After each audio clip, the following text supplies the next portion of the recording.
We've all heard the stories. The spoilt couple, the tantrums, the split. But there are two sides to every story.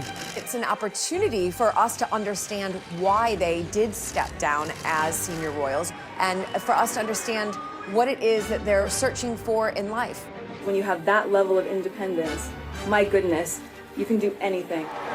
Tonight, we hear Meghan and Harry's side. This book definitely is about getting the truth out there. This book has potential to have huge ramifications for their relationship with the other royals. What caused the rifts? Look, we're brothers, we'll always be brothers. We're certainly on different paths at the moment. I would imagine if there is any conversation that William could take back, it would be that one. And who is to blame? They felt it was a slight, they felt put out. No one in the royal family likes being taken by surprise. Was Harry really as unhappy as is claimed? Were Meghan and Kate really at war? Or did the couple simply demand too much? Kate and Meghan are not obligated to be best friends. There is an intense interest from the public to try and find out the unfettered truth. Meghan Markle made serious judgment calls and made considerable errors. Can the couple ever repair relations with the rest of the royals? I don't see them going back into the constraining embrace of the royal family. I think that they will fly free. And how kind will history be to Meghan and Harry? Yes, they were breaking free of the royal family. Yes, they were able to embark on a new chapter of their lives, but it came at a huge cost.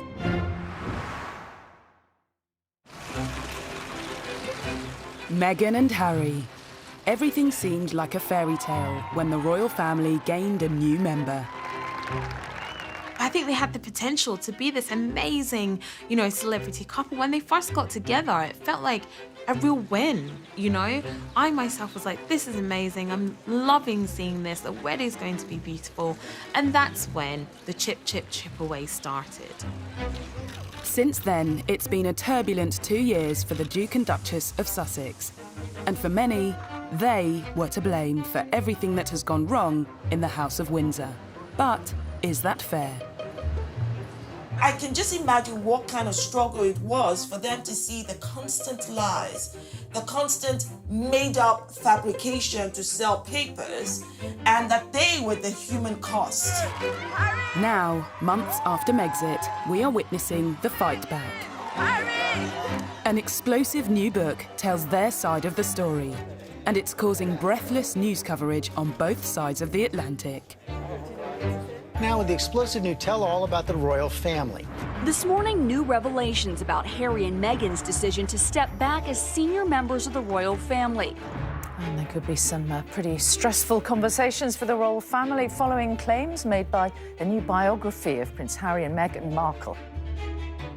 Finding Freedom charts the relationship of Harry and Meghan from their first meeting to stepping back as senior royals.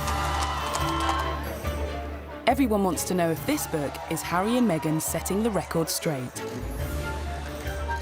They and the authors say they weren't involved, but that hasn't stopped speculation.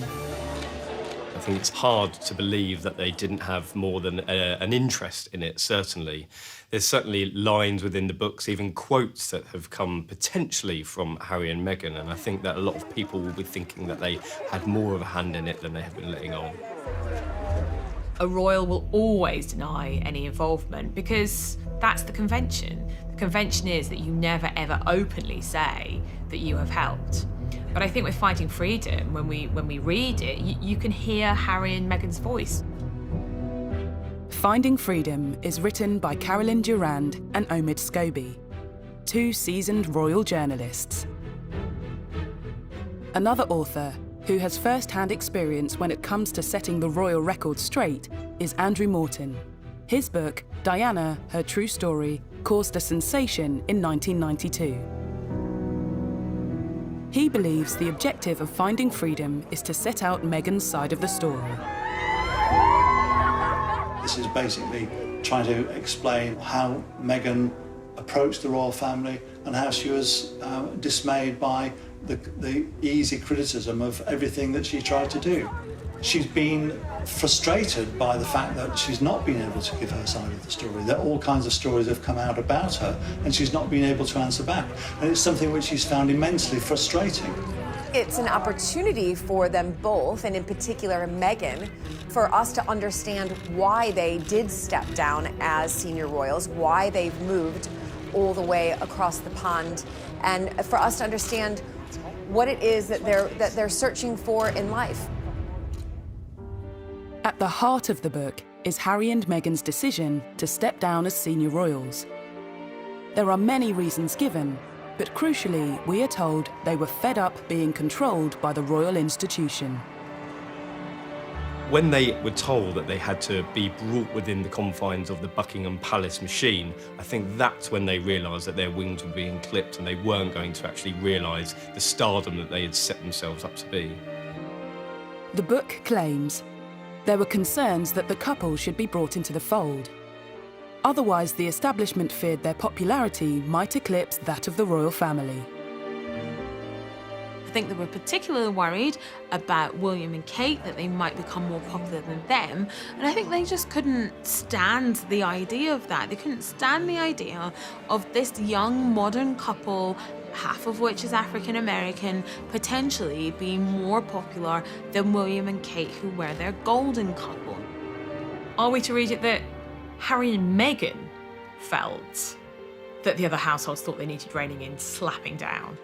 Because that's how I read it. I read it that Harry and Meghan felt that there was this conspiracy against them and that they felt that they ought to be put back in their place on a variety of levels.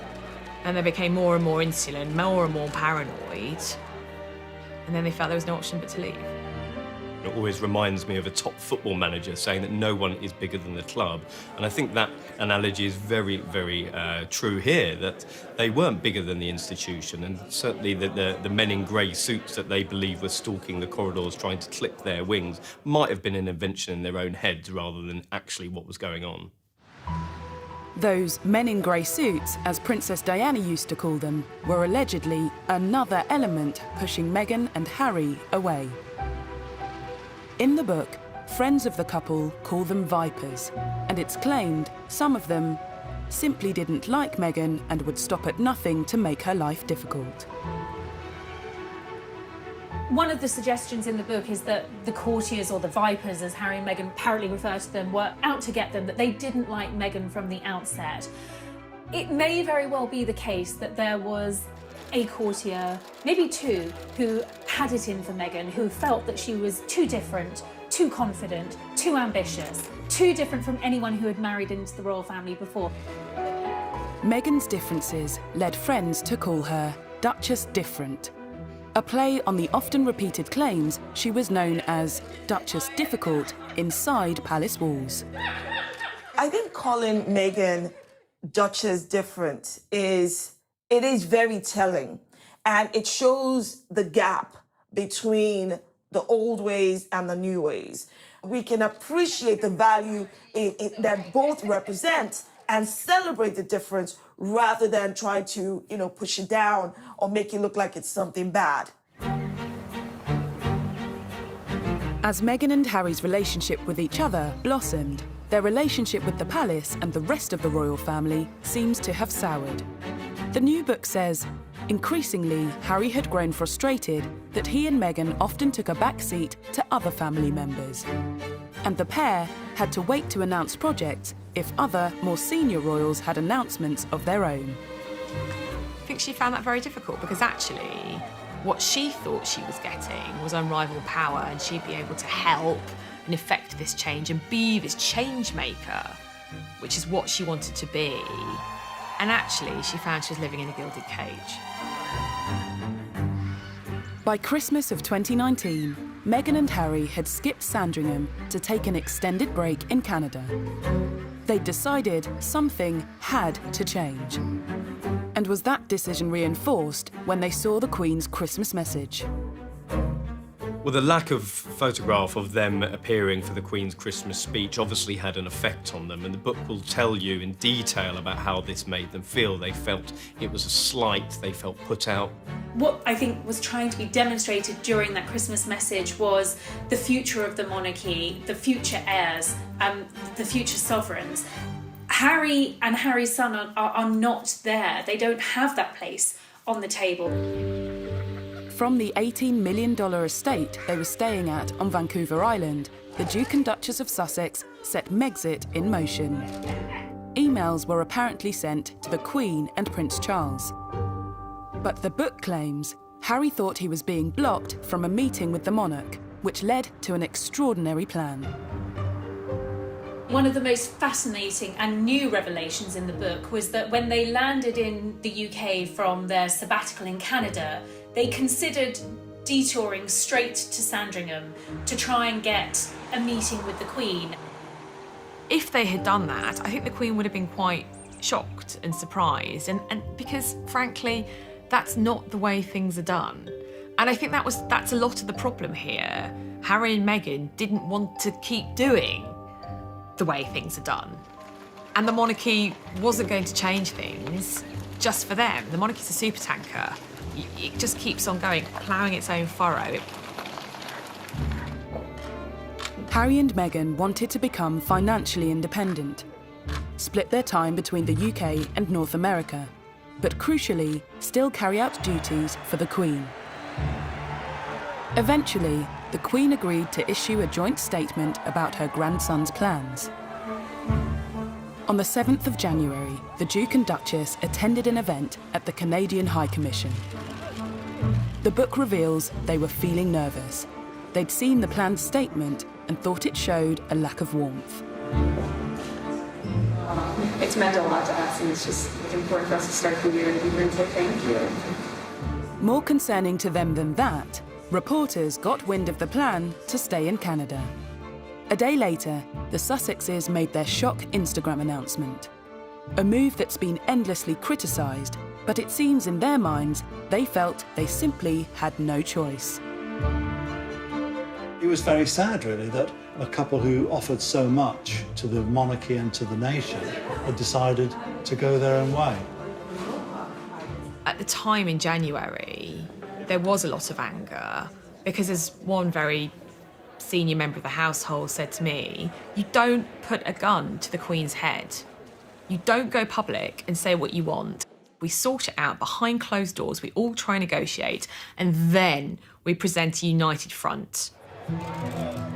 As well as their announcement, Meghan and Harry simultaneously launched their Sussex Royal website.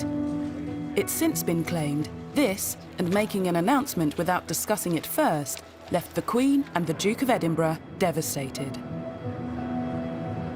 The issue of them creating this Sussex Royal brand and Sussex Royal website was a huge, huge problem for the royal family, because if they were going to go into the corporate world and start marketing themselves for big, big sums of cash, that was going to be the problem, that the Queen and senior royals couldn't have them marketing themselves as royal whilst earning money on their own personal terms. Crisis talks were needed, and on the 13th of January, Harry met the Queen, Charles and William at the famous Sandringham Summit. Yes, they were breaking free of the royal family. Yes, they were able to embark on a new chapter of their lives, but it came at a huge cost. Especially for Harry. He had to give up his military roles. Finding freedom gives an insight into Meghan's feelings. It was so unnecessary, Meghan later told a friend. And it's not just taking something away from him, it's also that entire military veteran community. You can see how much he means to them too. So why?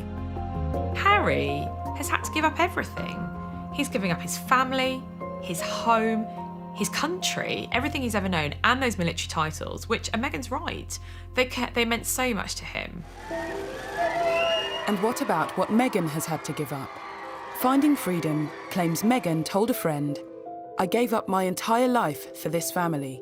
I was willing to do whatever it takes, but here we are. It's very sad."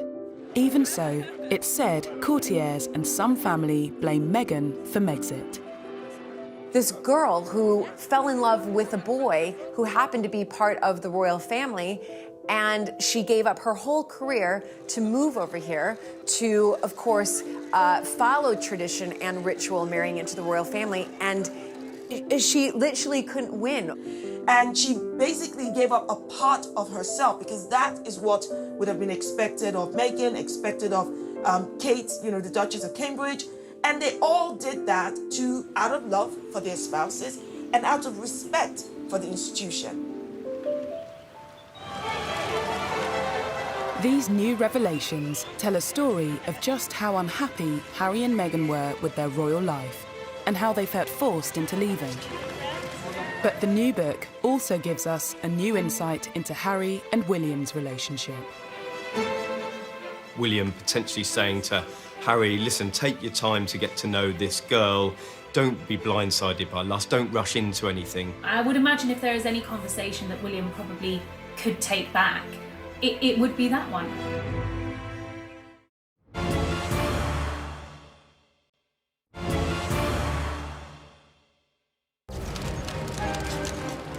To understand why the relationship between Harry and his family broke down, you have to go back to the summer of 2016. Rumours about Harry and Meghan's relationship were circulating, and Meghan soon had the world's press following her every move. By November, Harry had had enough and issued an extraordinary statement asking the press to leave his girlfriend alone.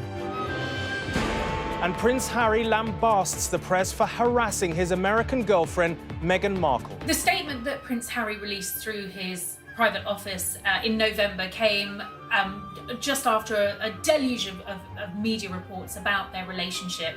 I mean, the statement was a bombshell, perhaps the first of what we were to expect from the Sussexes, in that it was certainly the most personal statement I've ever read from a senior member of the royal family. This was also confirmation that Meghan was his girlfriend. Don't forget, up until that point, it was only speculation. It's now been claimed the statement caused tension in the family, not because of its content, but because of its timing. It immediately took attention away from Charles and Camilla. They were on a diplomatic tour of the Middle East. Well, Harry's decision to write this statement himself and give the family only 20 minutes notice that he was putting it out was absolutely catastrophic. It torpedoed Prince Charles's tour of the Middle East, which went down like an absolute lead balloon in the palace. The royal family has strict protocols in place to ensure they don't overshadow each other's work. Something Harry appeared to overlook when he attempted to protect Meghan. I think one of the themes that is explored in Finding Freedom is the jealousies of some members of the royal household and some courtiers of the level of attention that the Sussexes were getting. There was a point when Charles and Camilla weren't even getting a look in. All the tabloids wanted to run was stories about Meghan and Harry, and that became a problem.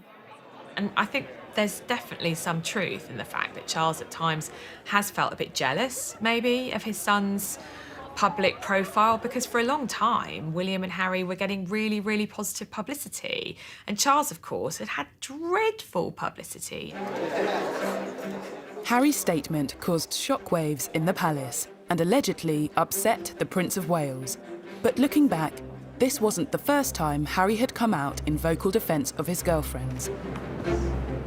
In 2005, whilst dating Chelsea Davy, he gave a frank interview to mark his 21st birthday. I suppose that is the media in general. There's truth and there's lies, and unfortunately I can't get the truth across because I don't have my own column in the paper, which I'm thinking about getting.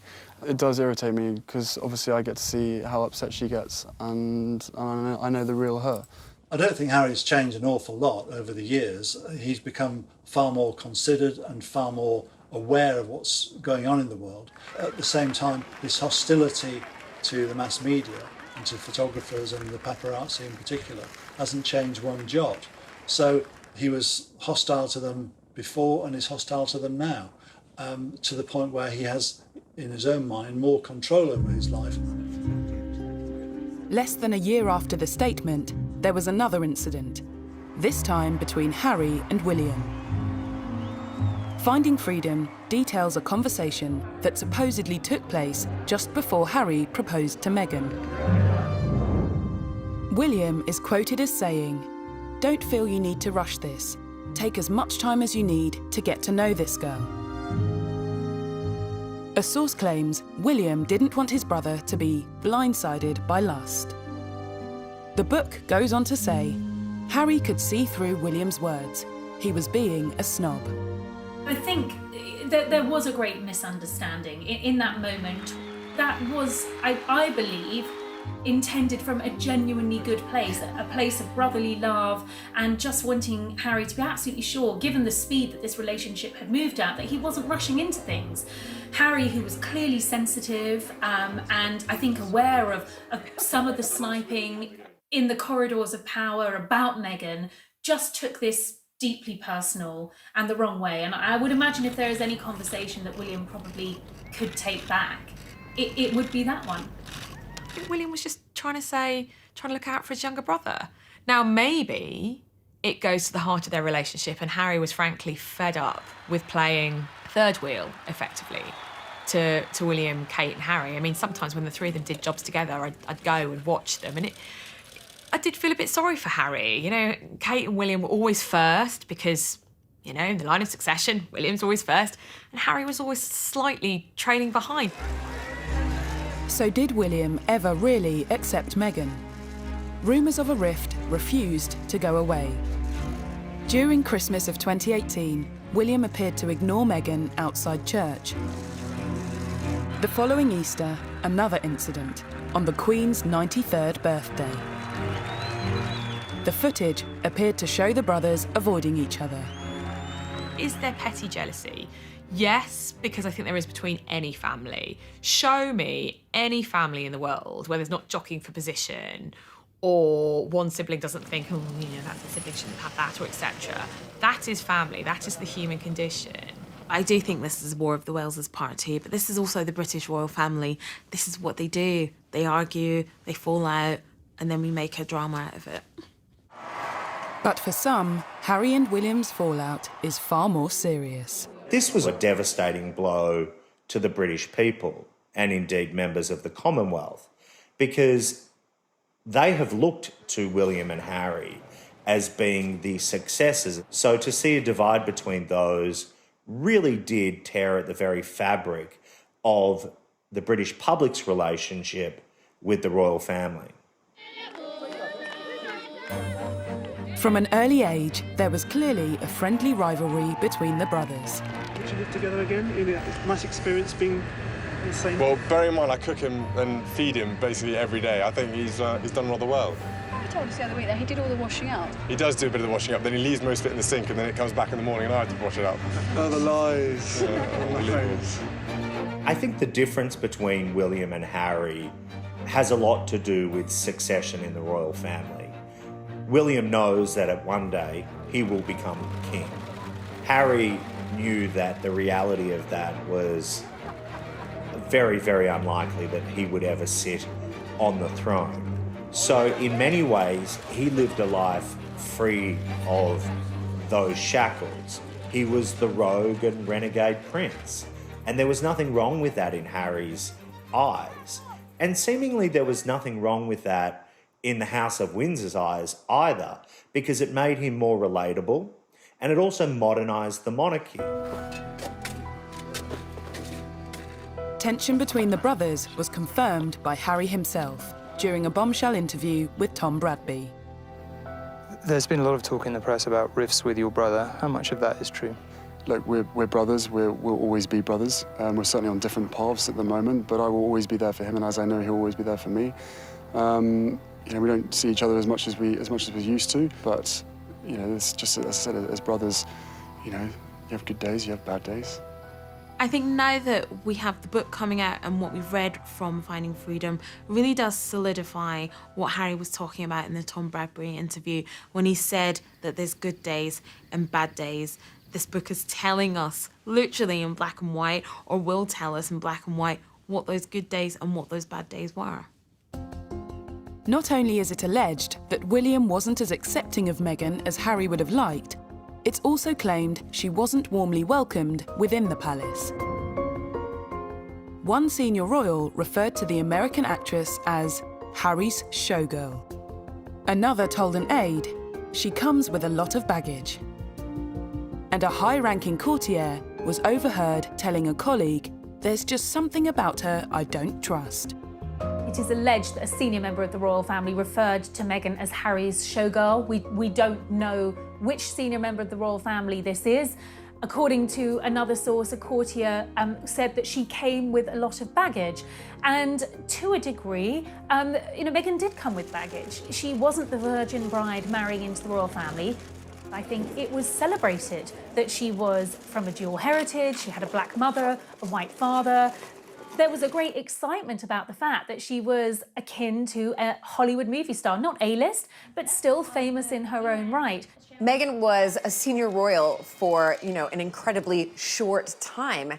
And I think if we look back at that short time, she was almost immediately hounded by the British tabloid press. And there wasn't there really wasn't. It's very hard to find a really kind article about Meghan that was rather ruthless, to be honest. Now, with thousands of miles separating Meghan from the palace and Harry from his brother, it remains to be seen if Harry and William's relationship can ever be the same again. I definitely think the dust needs to settle, and it may not happen next week or the next weekend or the one after that, but there's definitely a way back from this, and their relationship can be repaired. The irony about this book, in many ways, is that the brothers were just getting to a stage in their relationship where they were on a more even keel. I was told that communication had resumed between the brothers. We don't know whether they've spoken in light of the excerpts from this book, but one can only imagine that this has done nothing to improve relations that were strained in the beginning and at this stage must seem pretty beyond repair. Finding Freedom not only claims to know what happened behind the scenes with Harry and William, but sheds a light on the rumours of duchesses at war. I think there was a lot of excitement that Kate and Meghan would have become best buddies. However, when you look at it on the face of it, they were very, very different women from very different backgrounds. They were already going to have very different roles with the institution. And I think the pictures of them laughing and joking at Wimbledon were probably the best it was ever going to get.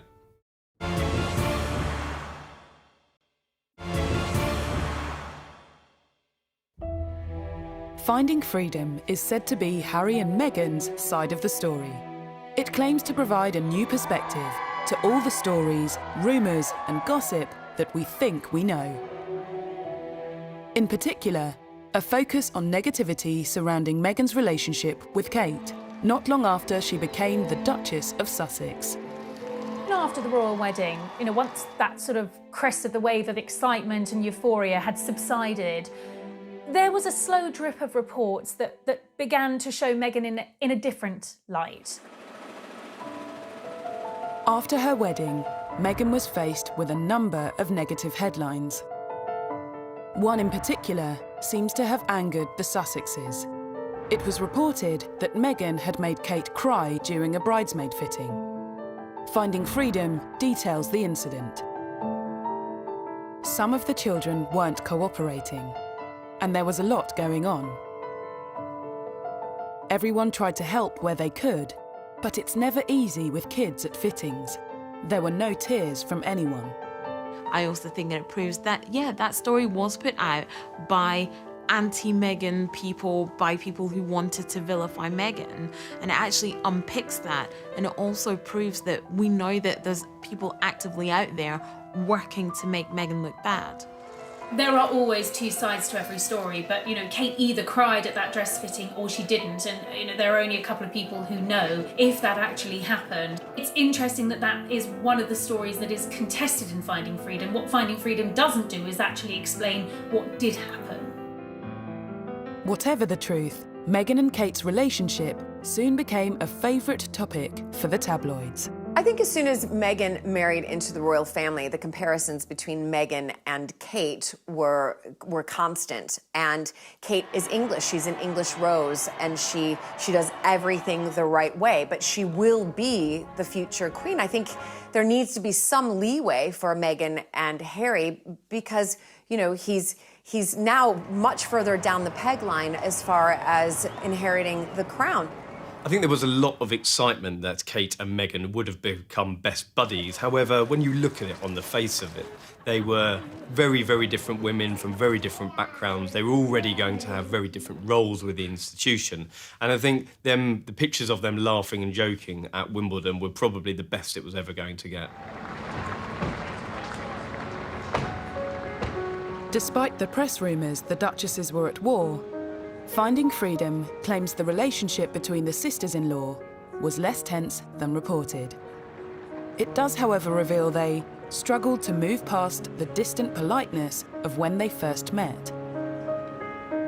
It was very easy for us to escape into this storyline that Meghan and Catherine were best friends, that William, Harry, Meghan and Catherine represented the Fab Four, this union of young royals that were set to take control and modernise the monarchy. It wasn't the case at all.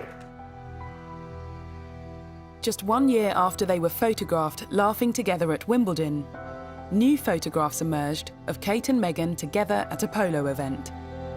This time, the atmosphere appeared a little less friendly. The book notes there was a cordial but distant rapport. So it was a big exclusive event in the summer of 2019, and both Kate and Meghan were there with their children. In fact, it was probably one of the first times we'd seen Meghan out and about with baby Archie. Kate was watching the children playing on the field while watching the polo, but the real striking thing was that the two women were not speaking. They weren't even conversing for most of the day, and I think that was quite a bit of a realisation for the British public and quite a disappointment as well that these two women were not going to be the best of friends. It's reported Meghan had wanted a strong and close relationship with her sister-in-law.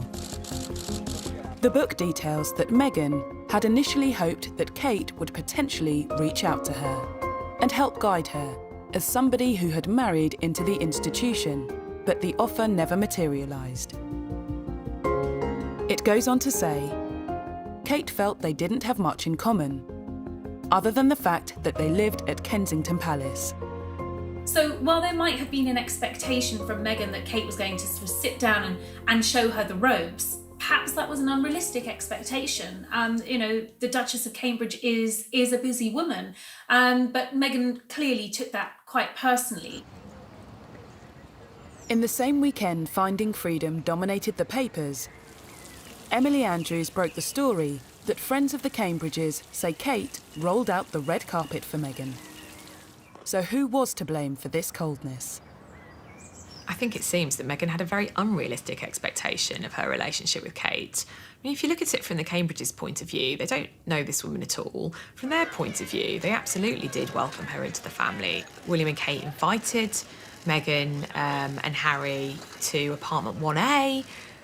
Kate met Meghan pretty early on in the relationship, and I think from William and Kate's point of view, they did try and help as much as possible. But they were at a very different stage of life. With friends of William and Kate refuting stories from Finding Freedom, the public is once again presented with two sides of the story, unsure which side is telling the truth. By the time Harry and Meghan's final royal engagement came around in March of this year, the tension was clear for everyone to see. At the Commonwealth event, Meghan appeared to wave to Kate, but the gesture wasn't acknowledged. I was sitting behind William and Kate and Meghan and Harry a few rows back with other members of the press at that service, and there was absolutely a tension between the two couples.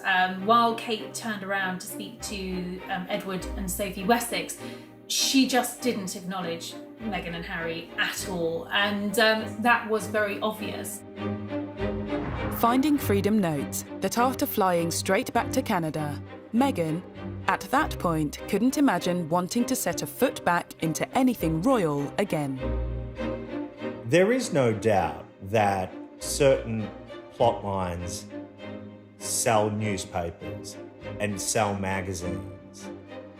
And initially, what sold was the remarkable story of these 4 young royals and the tight union that they supposedly had. But in reality, that just wasn't the case. Finding Freedom has done nothing to quell the fascination with the Duke and Duchess of Sussex, presenting another side of the story and asking if the criticism facing the Sussexes has been fair. The whole story about Meghan wanting, the chapel for her wedding to smell a certain way, and then people find out that Kate wanted the exact same thing, but Kate is not being crucified for that, however, Meghan is. That just highlights again that this toxicity against Meghan is coming from a very deep place of bias.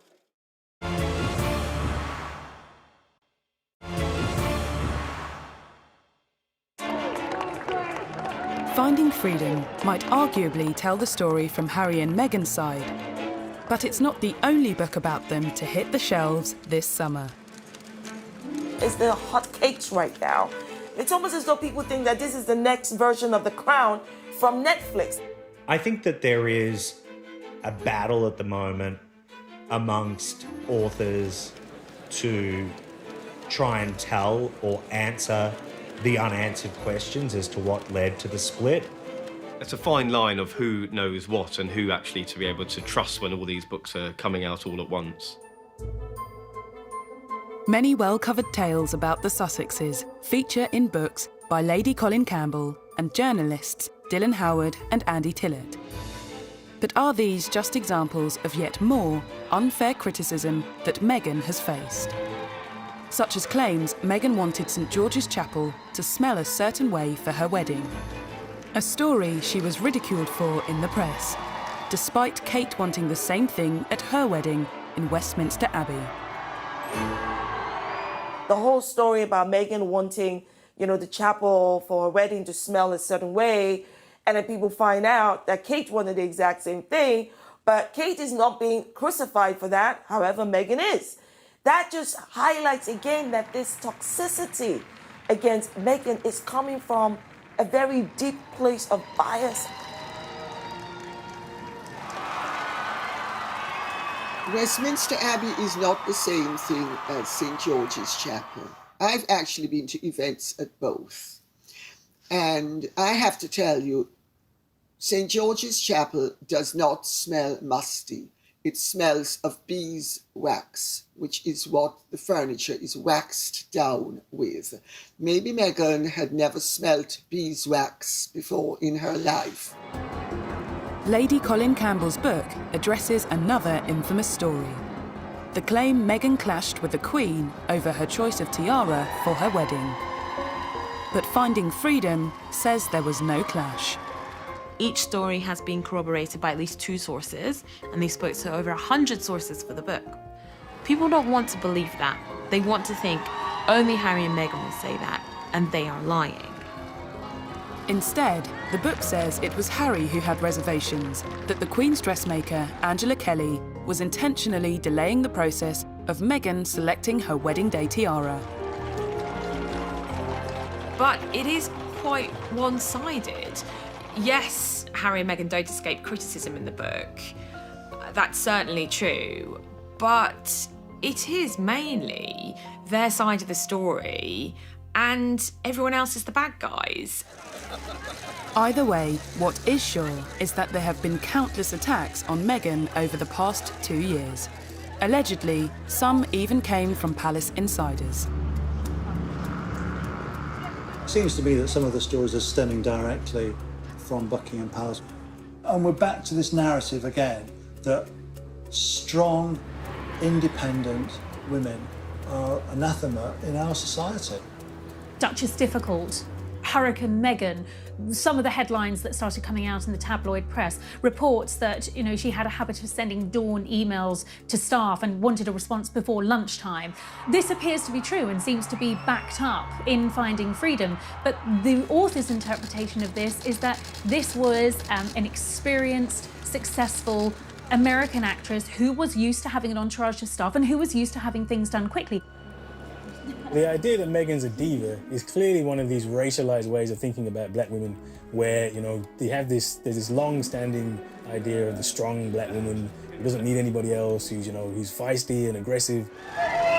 Meghan has faced criticism for pretty much every move she has made, even down to the clothes she wears. When Meghan came on the scene and started wearing gowns that were thousands of dollars and living an extravagant lifestyle, then it began to rub people up the wrong way. Someone's got to spend the most, and Meghan's the one that spends the most. Again, it's just a non-issue, it's a non-story. She's probably spending her own money. What's the big deal? And even a claim that Kensington Palace staff noted that Meghan's charity cookbook, raising funds for the victims of the Grenfell tragedy, didn't contain a single recipe of British origin. She was trying to do something wonderful and good for all of those that were lost at Grenfell Tower and for their families. Everyone embraced this so deeply because it's been a passion project for all of us, and for very good reason. For Meghan, much of the criticism must have felt unwarranted and unfair. Why is Meghan a target for criticism? Very good question. Right, I don't know. Do you have a piece of paper? Several pieces of paper?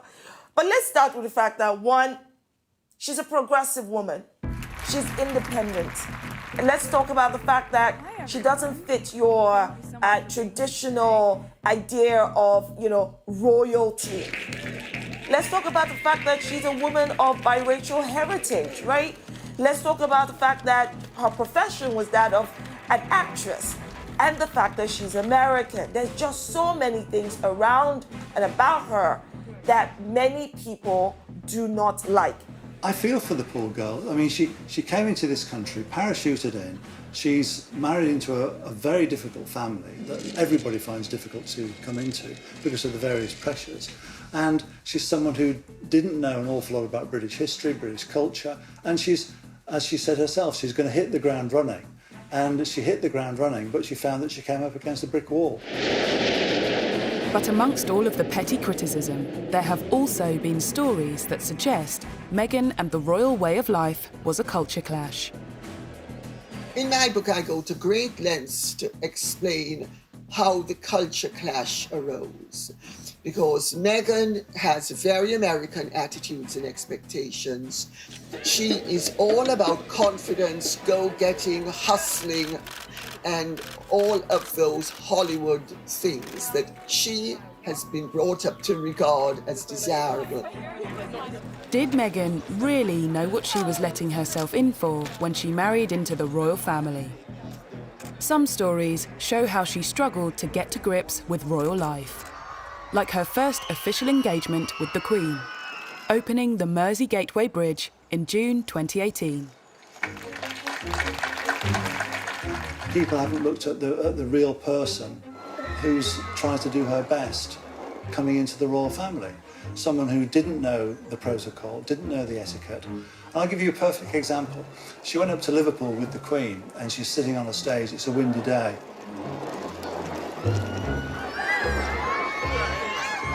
She doesn't know what side of the car to get into, to get out of, what hand to hold her handbag in, and you can see that kind of confusion in her face. Meghan, even though she's an actress, has had to swap the red carpet for the Royal Road show, and it's a difficult gig. There were certain elements of royalty that perhaps weren't for Meghan, but she was widely condemned regardless, like security. Dylan Howard's Royals at War reminds us of an incident in Fiji when Meghan visited a market. Every royal is assigned a level of protection when making appearances in public. And there could be no more valuable commodity, if you like, than a pregnant Meghan Markle making appearances in public. Under sweltering temperatures and with an increasingly large crowd, the Duchess was rushed out and the visit ended early. Turn round, turn round, turn round. Inevitably, in these types of scenarios, the royals are briefed about what is right and what is wrong and what is expected of them in order to maintain their security and their well-being. The security officer in charge quit her role not long after, amid claims at the time that Meghan found security constraining. Although the palace denied this was why she left. Guys, out. Just stay to the side, please. Everyone turn round. Meghan was oblivious. Despite being told how to behave, she thumbed her nose at the restrictions or recommendations of the Royal Protection Officer. And Lady Colin Campbell recalls at an event that, in her view, shows Meghan unwilling to persist with royal duty at her and Harry's first public engagement as a married couple. I was at a dinner party at a very, very famous aristocrat's house 4 nights after the wedding. And this person has impeccable court connections. At a garden party to celebrate Prince Charles's 70th birthday and all of his charity connections, there had been this garden party at Buckingham Palace, and Harry and Meghan were there. Good afternoon, everybody. And there was much excitement about them being there because, of course, at that time they were the most popular couple in the country. She was a revered figure. People couldn't wait to meet her. Well, 15 minutes into the engagement, Meghan is overheard telling Harry she's bored and she wants to leave because they've effectively done their photo op. And the person who overheard this was completely gobsmacked. All of these stories and allegations hint at teething problems as Meghan grappled with royal life. But rather than focusing on arguably unfair criticisms, should the public and press have been more understanding of Meghan's struggle? After all, it's something that is very different to what she was used to. That's one of my favorite parts of being there. On the face of it, everybody was very, very excited when Meghan came on the scene. She was hugely successful in her own right. She'd spoken on the world stage on big issues like the UN, human rights, girls' education. I think there was an awful lot of interest and excitement with her coming on the scene, but she definitely wanted to hit the ground running. She'd said that herself, and I think that in certain sections of the palace that was quite difficult because there were certain processes, protocols that had to be followed, and when these two worlds collided, there was definitely a clash that couldn't be avoided. There was a culture clash. American divorcee, biracial, actress, woman of substance, 21st century girl from Los Angeles, versus the pale, male, stale, and very white British monarchy. Yes, we have a woman as our head of state. Yes, we have a woman as our queen. But it is still an old-fashioned institution. It's done in tradition is all, duty is all. And that's not very woke or 21st century. Coming up, did Meghan feel she lost her ability to speak out when she became a royal? That age-old mantra, which has stood the royals in very good stead, never complain, never explain.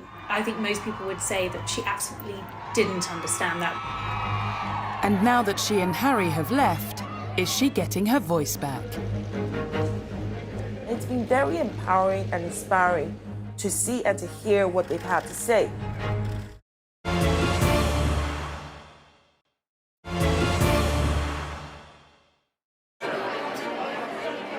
Many observers believe that a key factor behind the Sussexes leaving the royal institution was what some saw as the muzzling of Meghan Markle. Before her marriage to Prince Harry, she'd used her media profile to highlight social issues close to her heart. Women don't need to find a voice. They have a voice, they need to feel empowered to use it, and people need to be encouraged to listen. More people were encouraged to listen when her relationship with Harry became public. But being Harry's girlfriend was one thing, being his wife was quite another. If she was not part of the royal family, the way she would have come out to speak on issues and to lend support on different things, she had to curtail all of that. You can speak your mind as a celebrity. You can align yourself with different politicians as a celebrity. You can't do any of that as being a member of the royal family. The blogs and all that stuff, that's just been silenced 100% to fit this role. Maybe one of the reasons for them wanting to leave is so that she can go back to doing it.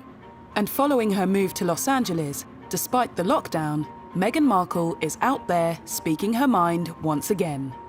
All of you are out there campaigning, fighting the right fight, being on the right side of history, and ensuring that we can get closer to seeing this truly as our past and not something that we have to revisit again and again and again. Meghan and Harry have given, recent Zoom virtual talks to many from the younger generation.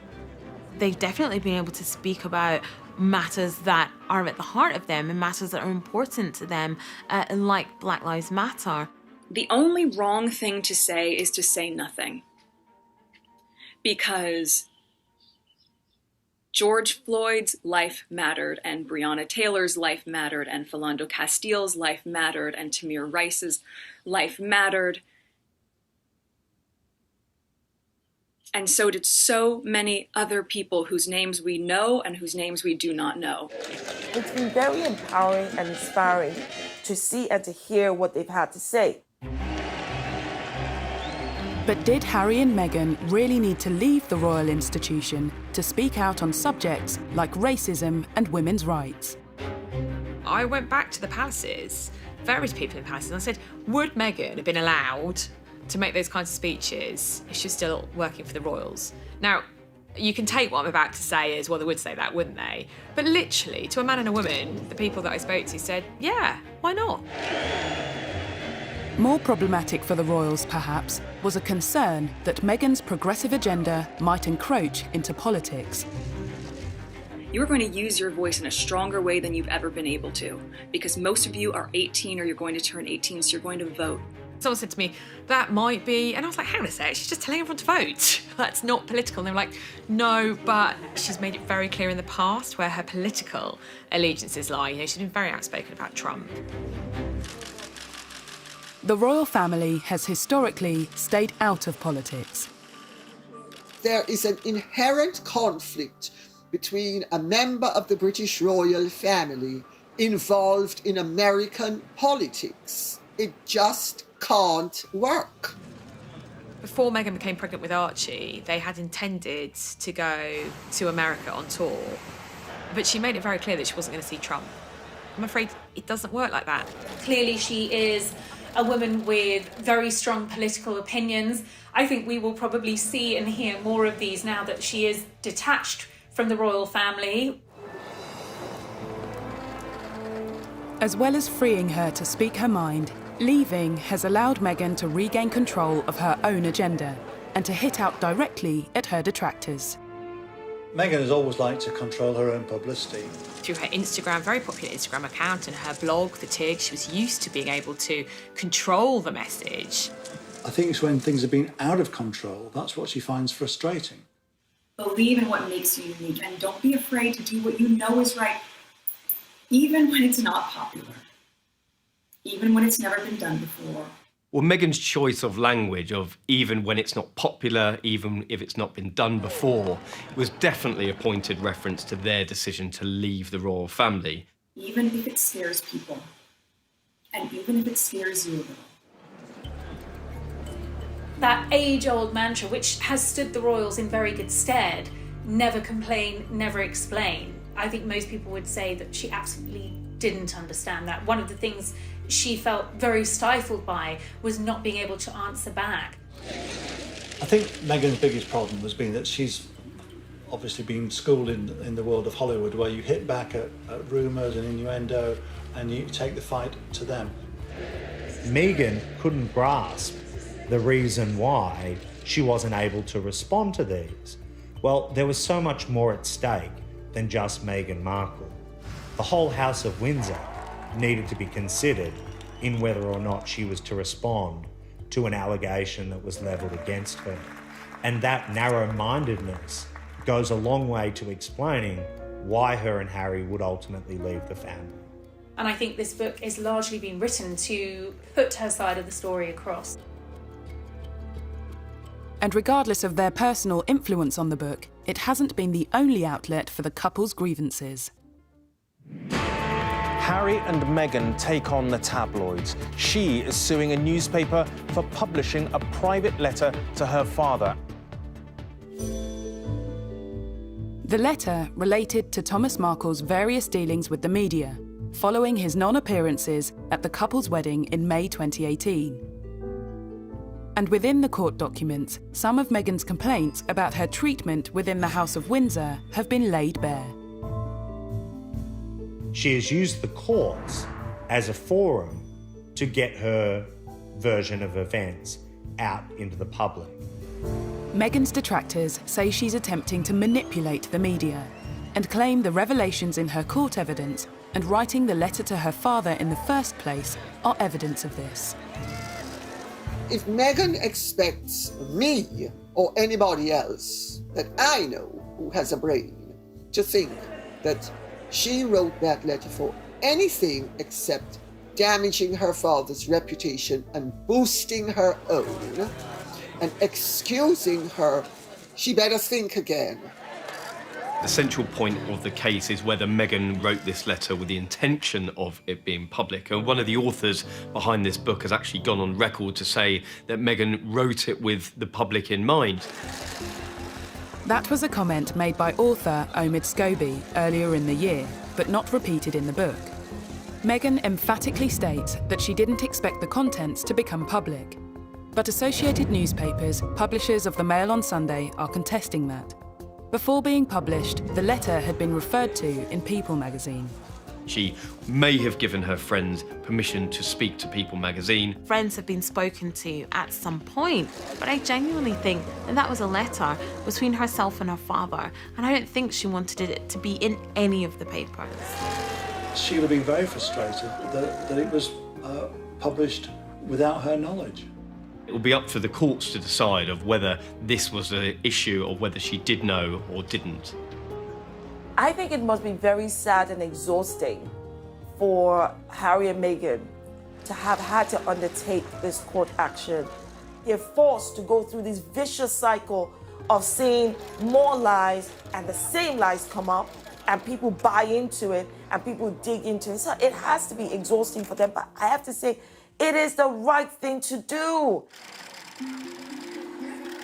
Since beginning the court proceedings, both Harry and Meghan have been accused of hypocrisy in their dealings with the media. Whether or not she wanted the letter leaked is really unknown at this point. But what I can say with certainty is that she does want certain stories leaked. In the book Finding Freedom, it says that she worked with the paparazzi. She tipped them off, and she tipped off local journalists because she was trying to further her own profile. And you do kind of come away from the book thinking Harry and Meghan are perfectly happy to invade their own privacy as long as it's a positive outcome for them. I've never seen a member of the royal family who has polarised opinion quite as strongly as Meghan and then Harry and Meghan. It's almost as if people took positions very, very early on. You're either for them or you're against them. But unlike many such debates, there will eventually be winners and losers on at least some of the big questions over Meghan. Is she an attention-seeking hypocrite who was a disruptive influence on the royal family? Or is she a well-meaning and wholly innocent victim of racism, sexism, and the machinery and machinations of the monarchy? It seems that the English courts will play a part in answering that question.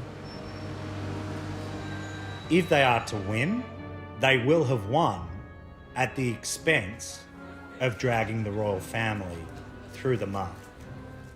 So win or lose, in my view, it's a loss. Released from the House of Windsor, have Harry and Meghan really found their freedom? If it was not for COVID-19, we would have seen and heard a lot more from this couple. They are holed up in a rented £80 million mansion. They really need to try and take a bit of time out and maybe realise what they want, what their future looks like.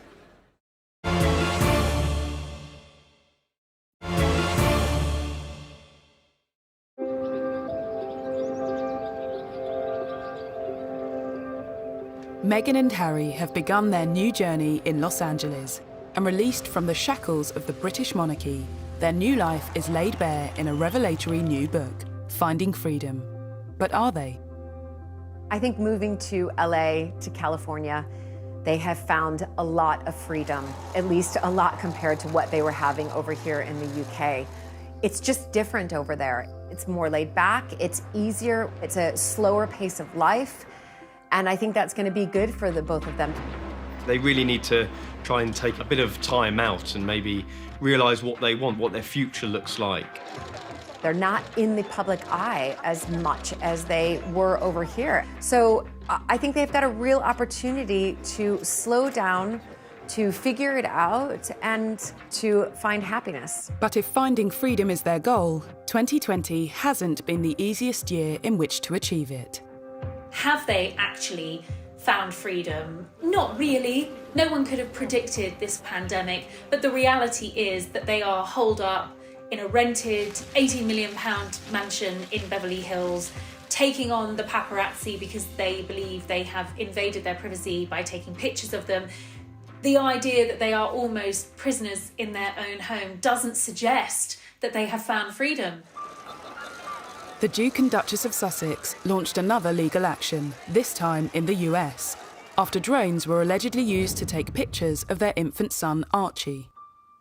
These reports of the drone that's flying over their LA home and they're trying to find that person, and then they will sue that person. It goes to show you that they will not put up with the invasion of their privacy at all. Some believe that for a couple seeking freedom and wary of the paparazzi, moving to Los Angeles was a strange choice. That remains the great paradox of a decision to move out of the royal family to avoid the limelight and move to a place where the limelight shines brighter than anywhere else in the world. They've gone to the pap capital of the world. In LA, freedom of expression is paramount. I think that we're seeing how they're trying to achieve the privacy that they want by suing publications, and they probably won't stop until they stop being pursued. So I think this will definitely put caution in a lot of journalists and a lot of photographers, and being very, very careful about what they print. The Sussex's battle is far from over when it comes to protecting their privacy. But what does the future hold when it comes to their financial freedom? I think we're going to see a lot more of Meghan and Harry making speeches. I've been told the Obama's business model is something that they're very much aspiring to, which could earn them a very lucrative income indeed. I mean, public speaking engagements alone could earn the couple hundreds of thousands of dollars. And I'm quite sure that in California, where they're now based, there will be all kinds of companies that will want to see them on their boards. And I can well imagine, for example, Meghan going on board of a major international company to look at gender issues. There's much speculation about the path that Meghan will take. But what about Prince Harry? The break from the royal family meant giving up all his military titles, and which took up an awful lot of his time. I think he probably took that quite hard, and I think that was a bit harsh, but I'm hoping that he can continue to work with veterans in some form, perhaps in America, and continue that line of work, because he was genuinely passionate about it. If, as seems likely, Harry has more difficulty than Meghan in acclimatising to this new life, might some kind of return to the royal fold be possible? The Queen gave them this option of the trial period, you know, see how you fare after 12 months and see if it's working for you. Partly through coronavirus and partly through the way they have handled things, what they hoped to achieve is clearly turning out to be more of an uphill struggle than they would have envisaged initially. Who knows? I don't think they know what they're going to be doing between now and next week, much less next year.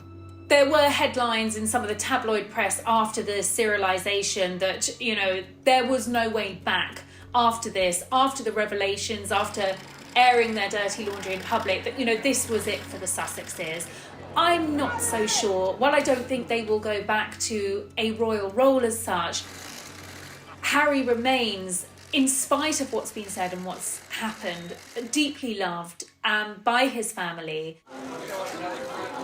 Whatever the future might hold for the former royal couple, it seems that for now, a return to the House of Windsor is very far from their minds.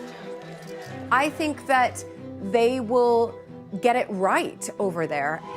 You know, I have hope that they will do exciting and amazing things together, become financially independent and live a peaceful life, which I suspect is what they both want. I applaud Harry and Meghan for standing up for what they believe and wanting to carve out a life for themselves that makes them happy. That should ultimately be what we all want for them. They've got an opportunity to make a change, to make a difference, and I'm quite sure that they will continue to do that over the next few years, but not under the umbrella of the royal family, but under their own umbrella. In 2018, William, Harry, Kate and Meghan were being hailed as the golden generation who'd build a new 21st century monarchy. In just 2 years, that dream has shattered. How?